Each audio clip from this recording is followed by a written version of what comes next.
सूचक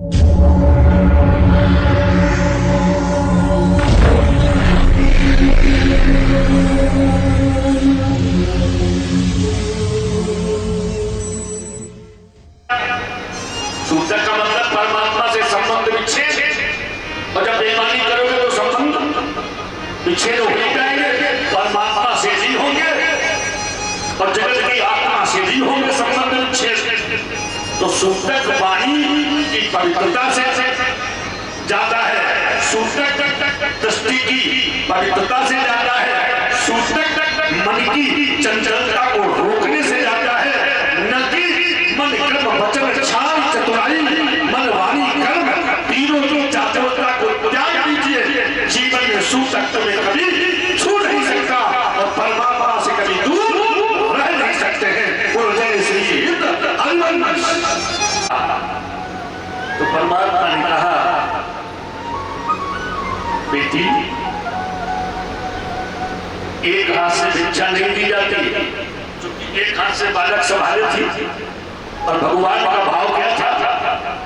भगवान ये कहना चाहते कि मानो ये बालक मुझे दे दो, लेकिन सीधे न कहकर के कहा कि बेटी एक हाथ से भिक्षा नहीं दी जाती, दोनों हाथों से भिक्षा दो। महाराज जी एक हाथ से मैं बालक को संभाले हूं। गोविंद कहते हैं, अगर तुम्हें कोई कष्ट ना हो तो आप अपने गृहस्थ धर्म को पालन करिए, दोनों हाथों से भिक्षा डालिए कमंडलू और बालक मेरी गोद में दे दो। सुनीति बड़ी भोली है, सरल है, सुनीति ने उस बालक को गोविंद के हाथ में दे दिया। बोले गोविंद भगवान की जय। और जब गोविंद के हाथ में गोद में चला गया, जिसको स्वयं नारायण ने गोद लिया हो, उसे कौन नीचा दिखाएगा दुनिया में? कोई ऐसा है जिसे दुनिया में कोई नीचा दिखा सके? अरे जिसको स्वयं नारायण ने गोद में रखा है, और इसलिए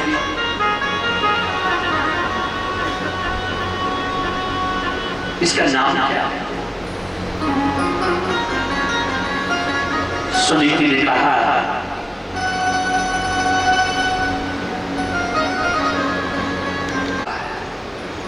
मेरे गोविंद ने कहा कि मैं तो आया हूं, कोई नहीं आ सकता, मैं आया हूं, तो इसका नामकरण मैं करूंगा। तो ठाकुर जी स्वयं उस बालक का नामकरण करते हैं। ये इसका नाम है ध्रुव, चूंकि ध्यान देना, धा का मतलब है धारण करने वाला। भाव सूचक संज्ञा ये कहती है कि जिसने धर्म की रजतम सत तीनों गुणों से परे ओंकार बीजाक्षर ब्रह्म की महती कृपा जिस पर होगी, और वह परम बैरागी ऐसा गाय अच्छे वाले उस बालक का नाम ध्रुव, जिसे कोई टाल नहीं सकता। आप समझ में आई भैया? क्वासिले पिता, मेरा पिता कौन है?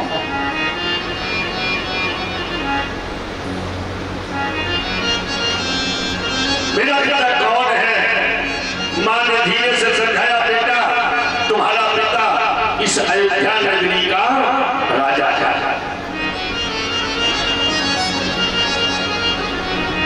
बुद्धि तो प्रखर है, कहता है जिसका पति अवध नरेश्वर हो,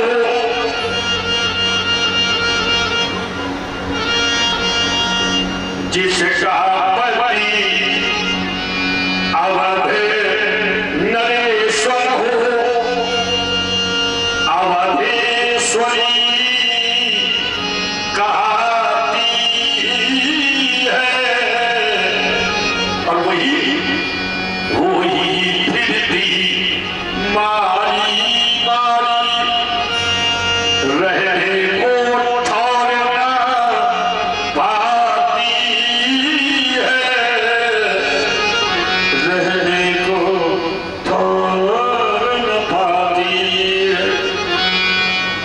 कैसा पति है, कैसा वो मेरा पिता है जो अयोध्या का राजा है,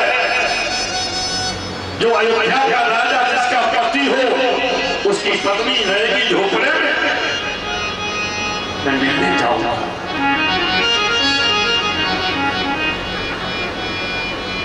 चले गए। अंत में हृदय से लगाकर गोद में बिठाया, और जैसे ही गोद में बिठाया तो सौतेली मां सुरुचि थी। उसने देखा कि इसके इतने भाव बढ़ गए हैं,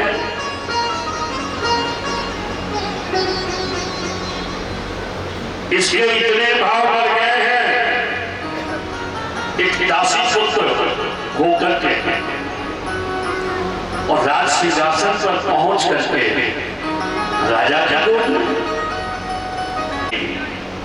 और अगर इस गद्दी मान लो, भौतिक जगत में ऐसा लोग कहते हैं कि गद्दी मिल गई जिसे, तो अब गद्दी मिलने के बाद में इस गद्दी की गरिमा को कैसे संभाला जाए, इसमें तो बड़ी सावधानी की आवश्यकता है।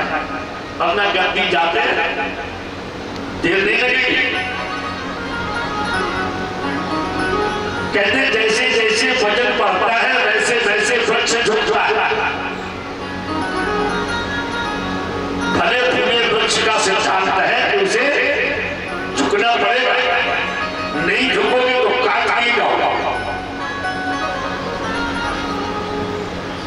तो सुरुचि का सिद्धांत यह है कि इस गद्दी पर जो बैठा उसी की गरिमा ऊंची, बाकी किसी की गरिमा है ही नहीं। अरे इस गद्दी की गरिमा तो तब है जब आप सबकी महती कृपा है। जब तक आप सबकी कृपा नहीं तो इस गद्दी की कोई गरिमा नहीं। पिताजी तो है ही नहीं, लेकिन मैं तेरी मां नहीं। इस गद्दी पर बैठने के लिए इनका बेटा होना इतना जरूरी नहीं था जितना जरूरी मेरी कोख से जन्म लेना था।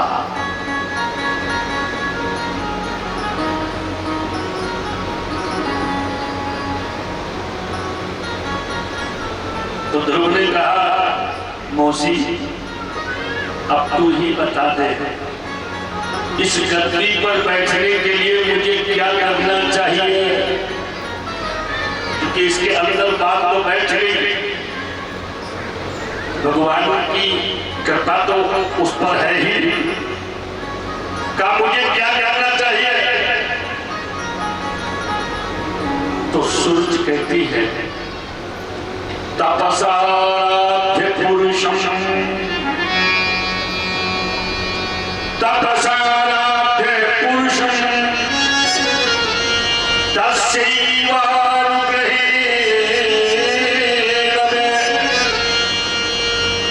गर्भे तुम साधयात्मानं यदि इच्छसि न पासनं।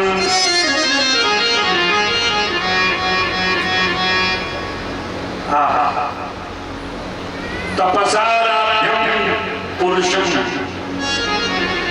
तस्यैवानुग्रहेण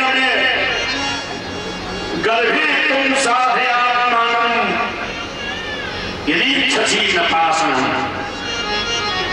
सिंहासन पर तो बैठना ही चाहे तो एक काम कर, पहले आराधना करो, तपस्या करो,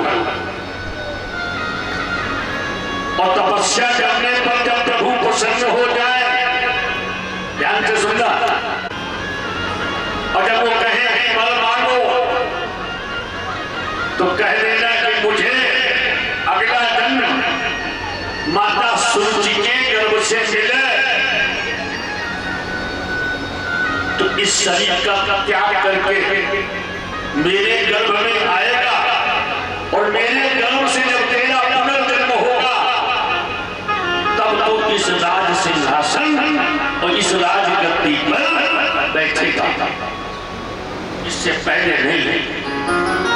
अब आप देखिए चेहरा उन बच्चों की बात को सुनकर के एकदम मुरझा गया। शोक दावा दाव अवले वाला, जैसे इतना सब सुनकर के हृदय शोक की अग्नि में झुलस तो गया, लेकिन सुनील की बात का अनुमोदन करने लगी, वो सूरज की बात का। तो उन्होंने कहा कि मां मेरी भी कुछ इच्छा है उस मौसी को कुछ कहने की। तो यहां पर सुनील जी ने इसी को कहे तपस्या, ये घंटों घंटी बजाना ही तपस्या नहीं है। तपस्या तो ये है कि लोगों की गालियां बर्दाश्त कर देना, घर के अंदर कोई कुछ कह जाए सबको कुछ ना पावे तो क्या लोग गांव में नहीं गांव में तो फिर लिखा है जो ध्यावे फल पावे, तभी तो लोग गांव में। दुख दिन से मन का स्वामी, दुख दिन से मन का, और बोले सुख संपत्ति सब आवे।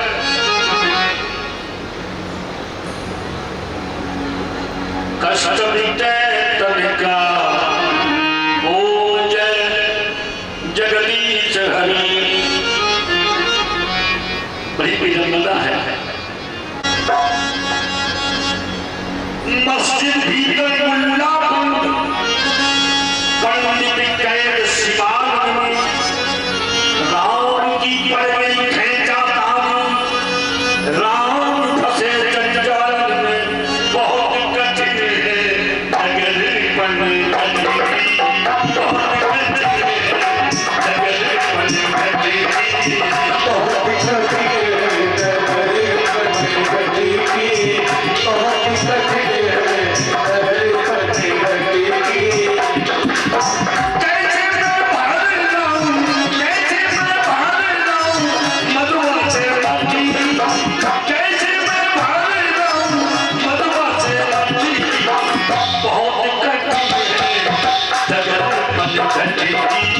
बहुत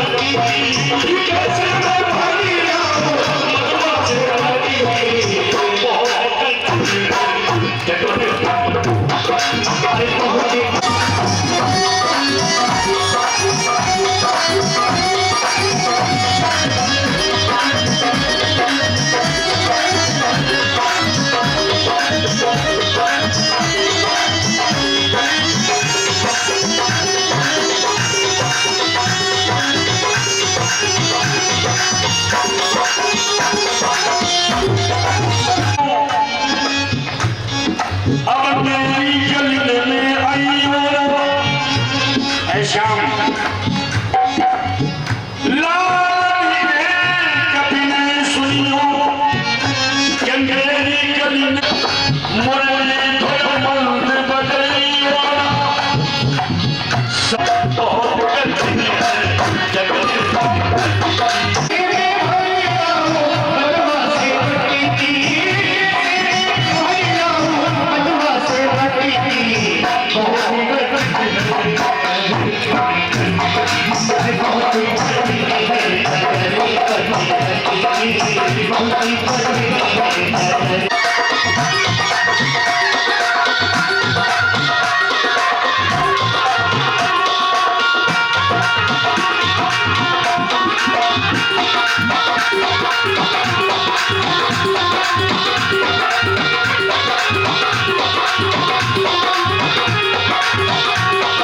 सत्यम सुरुचाभीतम भवान ये दुर्भगाया उदरे गृहीत उदरे गृहीत। अरे उसने गलत नहीं कहा, तू उस मैं अभागन हूं, अगर मैं भाग्यवान होती तो महल में रहती, तो मैं अभागन का बेटा तू है ना, सही तो कहा। और सही थोड़ा कष्टदायी लगता है, लेकिन कुछ भी उसने गलत नहीं कहा। ये सुनी कि अपने बालक को समझाती है। परम पिता अपनी गोद में जिसे ले लेगा फिर उसे संसार की कोई ताकत नहीं जो उससे अलग करते हैं। तो ध्रुव ने पूछा, ये बताओ यदि उन्होंने उन परम पिता का परिचय दिया, एक ही जगह नहीं रहते हैं, कहाँ रहते हैं?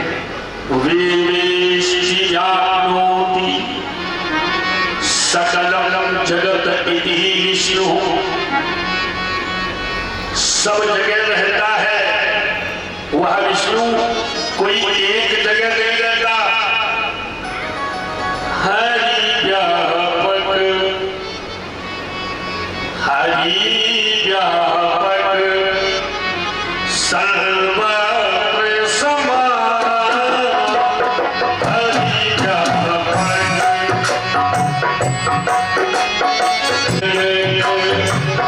कोई मैं जाना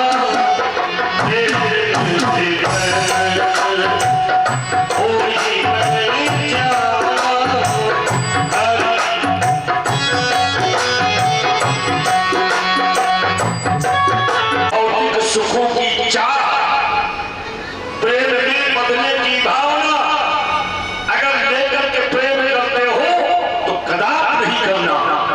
इसका एक उदाहरण है, एक पपीहा एक वट वृक्ष के ऊपर बैठा है, कार्तिक का महीना है, देव उत्थान एकादशी है,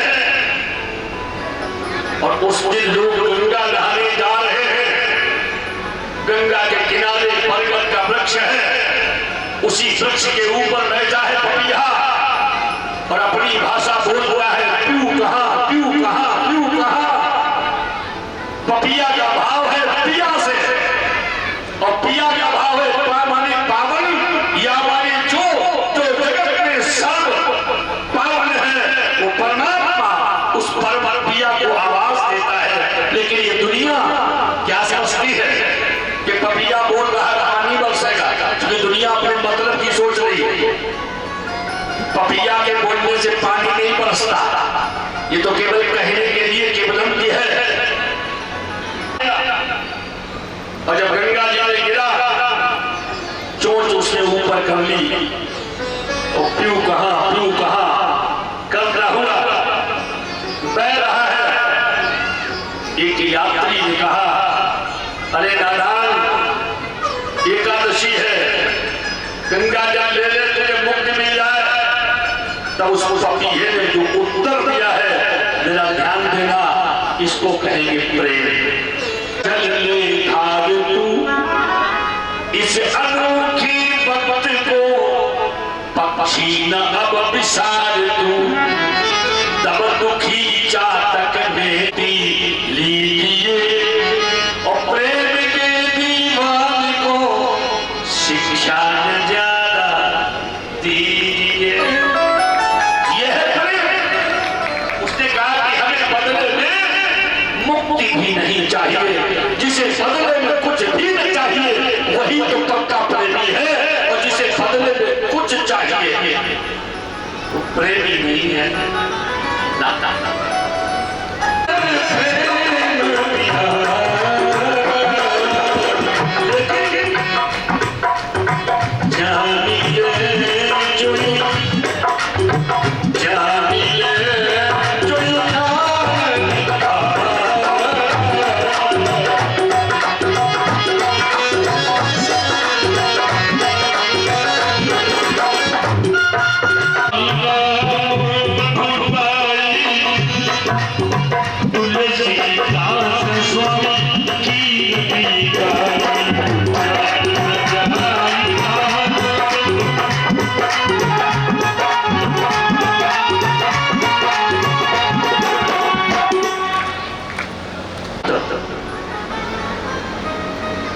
अपनी भाषा में दिन रात श्रीमन नारायण रखता है। तो जो 24 घंटे नारायण के चिंतन में रहता है वही तो जीव रूपी पपीहा। फिर ये संसार के लोग, परिवार के लोग उसकी बात पर ध्यान देना बंद कर देते हैं। भीड़ की दुनिया ने देखो दी खबर उसकी कहा क्यों रखता है, क्या बीमारी है उसे। संसार के लोगों को इससे कोई मतलब नहीं है, बल्कि जब एक शिकारी ने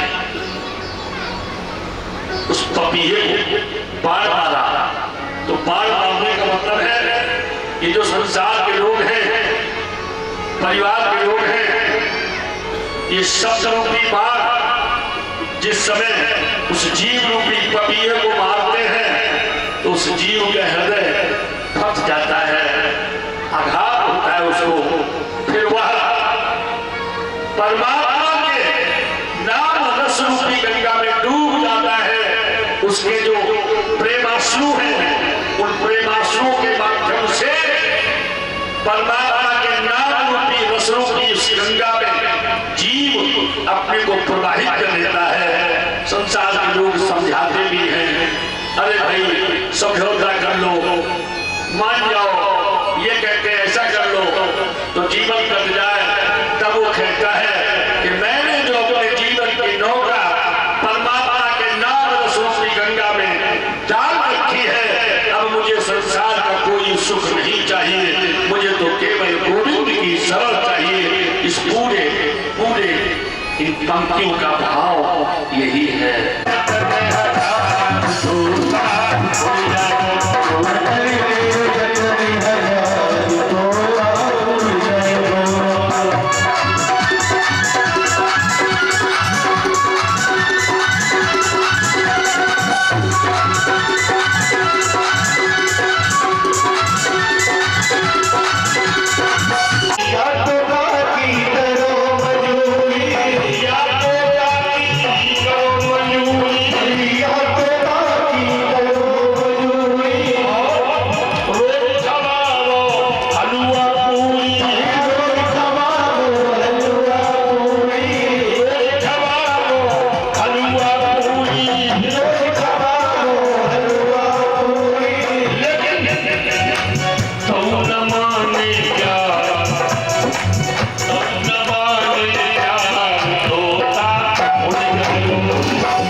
चर्चा का विषय बना, बोले हम तो 24 घंटे पास रहे, न जाने किस समय प्राण, तब ऋषि मुनि ने जोर लगायो, ऋषि मुनि ने जोर लगायो, या तोता को पार न पायो, या तोता को पार न पायो।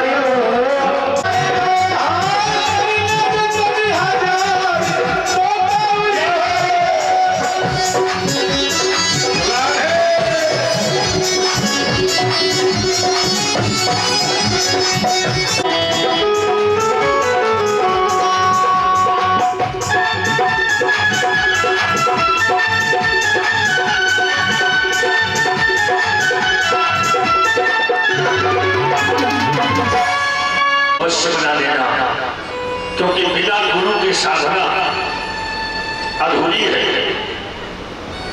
परमात्मा तत्व बिना गुरु के प्राप्त नहीं हो सकता। और इसलिए मेरा संबोधन है तुम्हारे लिए, गुरुदेव को भूल जाना नहीं तुम, किसी और से लो लगाना नहीं तुम, बनो वेदपाठी रहो ब्रह्मचारी, विद्या नदी को न जाना नहीं तुम, गुरुदेव को भूल जाना नहीं तुम, किसी और से लो लगाना नहीं तुम, किसी की धनी या बड़ी वस्तु होगा चोरी ठगी से उठाना नहीं तुम, गुरुदेव को भूल जाना नहीं तुम, किसी और से लो लगाना नहीं तुम। चलो न्याय पथ पर